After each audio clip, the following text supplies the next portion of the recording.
So this is where I plan to have the entrance to the property. It's between these two huge oak trees. Small one here on the left. So I plan to clear out these cedar trees here and here, and another small one that's going through this oak, and cut the fence out so that we can push the driveway up this hill and into the property. So I'm just standing on the other side of the fence here. You can see we end up in this stand of oak trees, which I think will be a really nice entrance. Unfortunately, these two oaks in the middle will have to go. But you can kind of see where I started clearing for the driveway. You can kind of make out a path between some big oaks through there. I'm going to try to kill as few as possible. I really feel bad taking these oaks down, but I think it'll be worth it in the end, being surrounded by all these massive oak trees right when you enter the property. So this property is pretty much impassable in its natural state. Just brambles of thorns and bushes and trees. Well, you can imagine when buying this place, it's really difficult to access all of it. Once you're walking in there, you can walk through it, but you can see 2 feet in front of your face. So it's not really good to know what I have. Really only seen the first 10-20% of the property. This property's 42 acres. So I'm kind of just trimming this out as I go, looking up and seeing the path through the oaks without taking down any major stuff. This one right in front of me is dead, so I don't feel bad about taking that down. But these larger ones on the side, I really would like to keep as much as possible.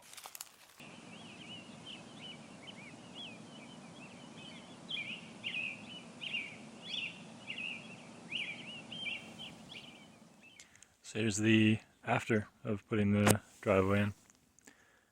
We pushed up all the material up off to the sides, cut this berm down on either side, cut it down, rocked it with road base, have a 15-inch culvert, 15-inch by 20 feet. Moved it over a little bit left of the original plan. The big oak tree that I was referring to is right there. The base of it's right here.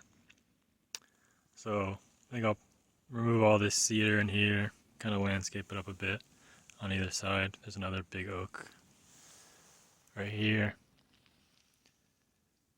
And the plan is we'll put a stone wall along here on either side. And then back here, where the other piece of that culvert is, we'll do a iron gate across here. But for now, we'll just put a temporary gate in and continue this wire fence that you can't really see. We'll continue that in at an angle, and then where that culvert is, temporary gate. It's a little bit too shaky to walk and film, so I'll just kind of step you forward and talk about each thing. So this is the main road of the property. Hopefully it'll run pretty far. For now it just runs kind of up here. The rock at least turns to the left towards our first sites. But back in there, a little bit off this direction, we have all the dirt cut out for it. So I'll show you that when I get up there, but what I'm trying to relay now is this kind of line. It curves a little bit, but this line is the main kind of center road of the property. It runs kind of right up the center point along the length. It's looking a little rough in here right now. Hopefully I can get this cleaned up with the tractor, but we have this kind of small dry creek that runs through the middle, and we ended up putting a 30-inch poly culvert in there. You can kind of see it. And then adding dirt on top of that, and then compacting some rock down and adding some larger format crushed concrete on either side just to help with washout. It's called riffraff, the operator was telling me. I'd like to come in here and clean up these edges a bit. And I think we'll have to extend it out. I really need to get this creek cleaned up. I don't like how it looks at all. We have the offcut. We ended up cutting it down to 15 feet. Over there I have the remaining 5 feet of that culvert, which I think I'll add in here. Really wish I would have thought about that ahead of time, but 15 feet is just not as wide as I thought, so we're going to end up adding 5 more feet on there, which will help, you know, larger deliveries. And even in my truck, it feels a little bit uncomfortable driving over this. I mean, it's totally safe. It's just you wouldn't want to do it in the dark. So I'm getting a 20-foot shipping container delivered. It'll be up in that dirt area when it gets delivered, but we had to kind of cut this corner out. Originally I wanted this to be a little bit more curvy, but in order to get a large truck in here like that, they're not going to be able to weave through the trees. I'm hoping we can keep this oak. It's right on the edge of being in the way, so what we did today is we cleared out this. There was a few cedars that were here. We cleared that out. So now I'm standing maybe 50 feet up from where I was just standing on the same center road. And you can see where we continue the gravel off to the left here. This is kind of the first offshoot road off the main central one. And from here we'll have a build site here on the left. You can kind of see the gravel, and then just beyond my truck off to the right there'll be another build site. And then the main road will kind of curve a little bit. If I'm looking this way, this is kind of straight, so I'm curving off to the left here and then going up through the property back on that center line. And over here on the right we kind of ended up with a lot of trees and root balls and brush. So I've asked the equipment operator to kind of clean this up a bit. We're going to take all these root balls here, we're going to move those back into an unnecessary cut that we have back there, kind of fill in a low area. And all these kind of linear logs, these ones, we'll take them and then we'll stack them up along here, because just beyond this, maybe 100 feet that way, there will be another build site. And I really don't like to burn this stuff. I would like to leave it as kind of a natural sound and wind barrier. You know, over time this will just become a hill. So we'll do what we can now to clean it up. I think eventually we'll actually add like a pretty big sign here, like the main byland sign where people can take pictures and maybe have a seat in front of it. So this should just be like a, you know, a hill in the backdrop eventually. For now we'll get it cleaned up. So you can see this linear log across here. We'll just take all these logs and kind of twist them so they're all kind of stacked nicely.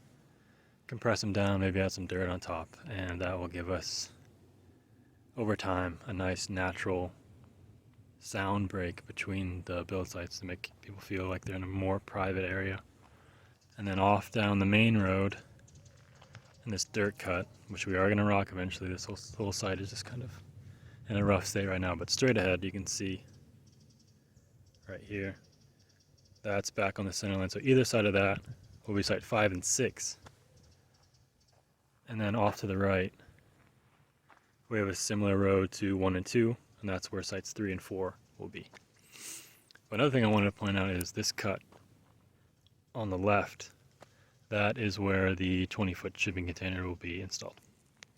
So again, I'm standing maybe 50 feet from where I was just standing along the main road. So straight ahead, 5 and 6, and off to the right along this road will be 3 and 4, or I guess 3 and 4.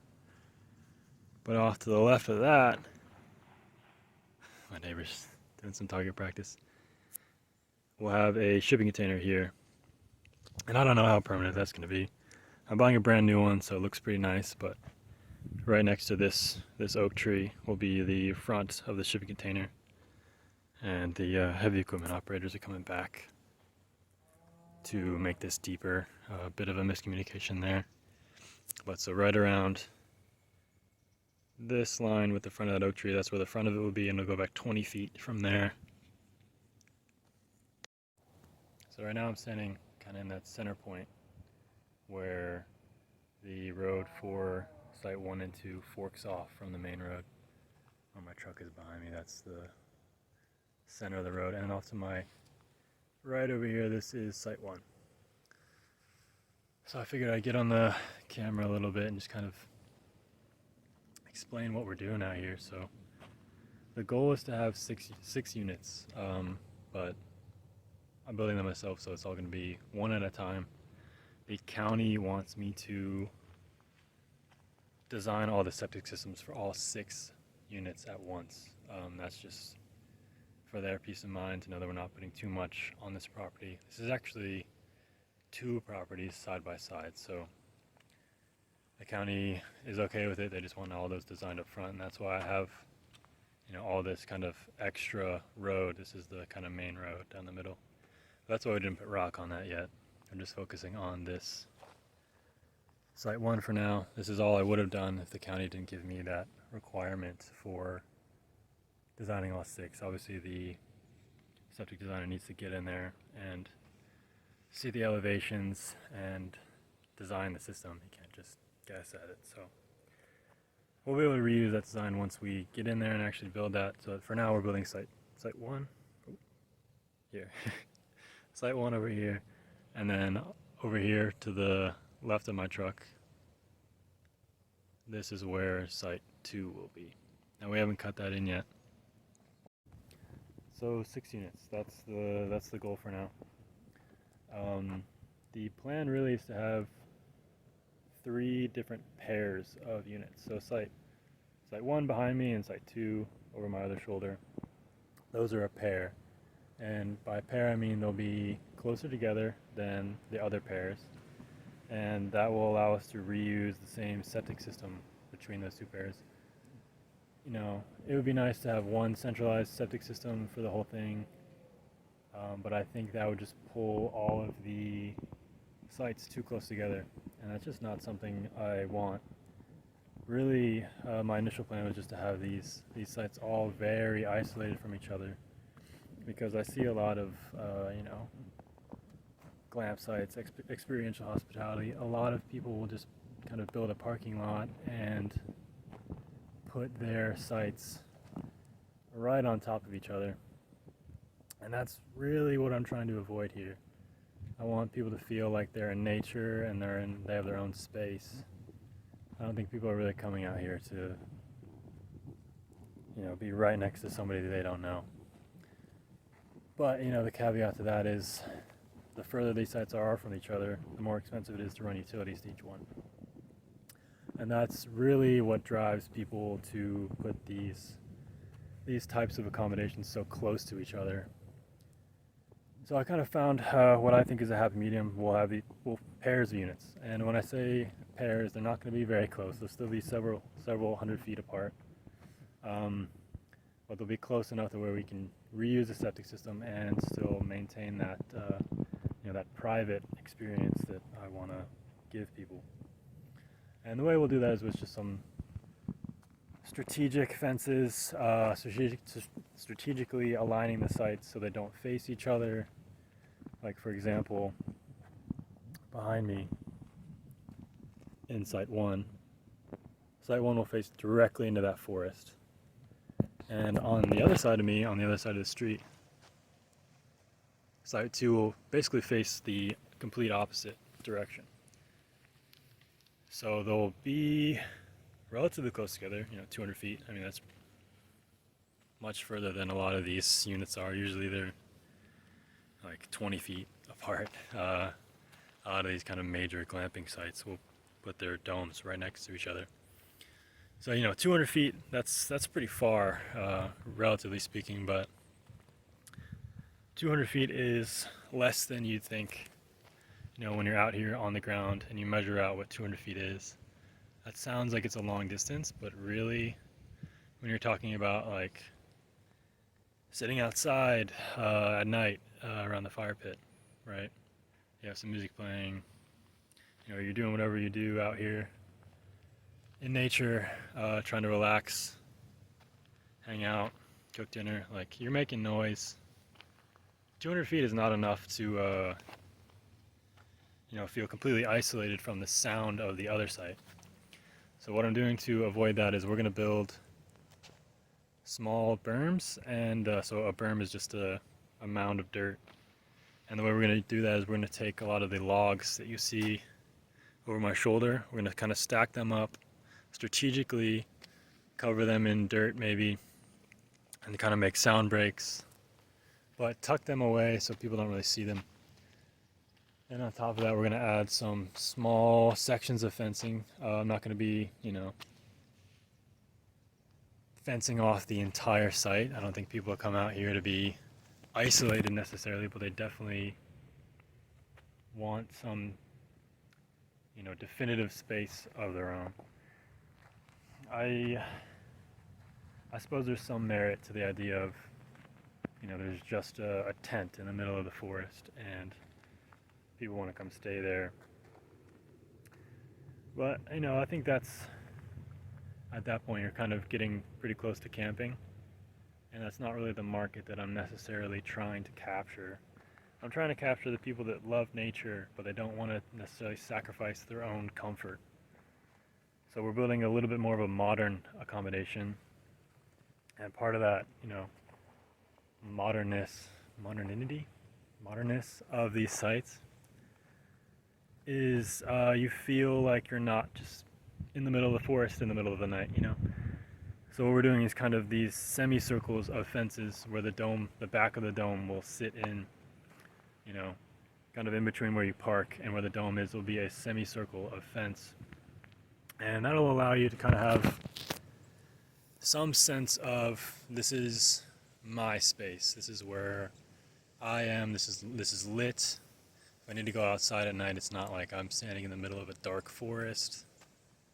I'm, more comfortable with the idea of going outside at night to, maybe turn out a light or get something out of my car.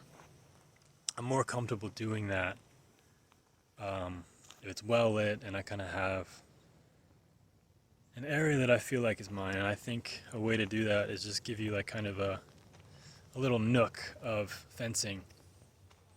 So here we are in the driveway of Site 1.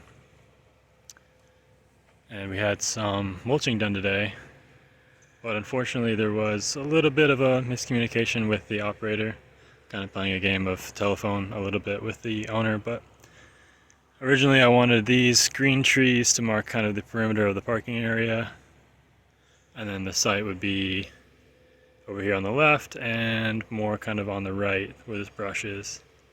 Unfortunately, we cleared out a little bit too much in this area. It's mostly right, it's just a little bit offset, so they're going to come back on Monday and take down this brush here. The fire pit area is going to sit right in this area here, so we definitely need that taken down. The dome will sit pretty much behind this oak tree, in between these two oak trees. Those are further apart than they look on camera. Actually, now that I'm looking at it, it's more like this circle here is where the dome will be, just beyond those trees. So once you've parked your car, maybe right here, you'll get out, you'll get your stuff, and you'll come to a gate that's maybe right here, or right here between these two oak trees. So I'll have to see how that lays out once we clear it out and get the fence in and everything. But you'll enter in somewhere in this area, and the dome will sit around here, around there. So you'll enter in a gate right here, you open it up, it'll swing to the right, and you'll turn left and see the dome, which will face out this direction. You can hear my neighbor doing some target practice over there. It's funny. I think it's his son. But you'll look off into the woods here. So the dome will be oriented with its view facing out this way. So the door will be on this side of the dome facing us. So you'll walk in, you'll see the door of the dome, which is facing out that direction. So basically you'll walk this way. And right here I'd be kind of standing on the entrance to the dome platform. If we look a little bit to the right, there's going to be a hot tub here. Right next to the dome, so it's easy to get in the shower or get dried off without getting, dirty. And over here, where these couple little cedar trees are, this is where a fire pit area will be. We still need to clear this out. As I said, we had a miscommunication with the operator, and they cleared kind of too far this direction. This whole area here really wasn't supposed to be cleared, but there wasn't really anything major in there, just some brush, so it's not the end of the world, but probably end up putting the septic tank there in the end anyway. So we're going to clear around this large oak tree, and then we'll kind of have this perimeter of oak trees. So this one, this one, this one, that one behind there, and you can't quite see this one, but there's another one in there. So around this oak tree there'll kind of be a circle, like a donut shape, and that'll be kind of open area. I think in this area we'll kind of leave it open for now, maybe put a picnic table or a pergola there, but I imagine we might put a sauna there eventually, one of those barrel saunas. I think that'd be a nice amenity.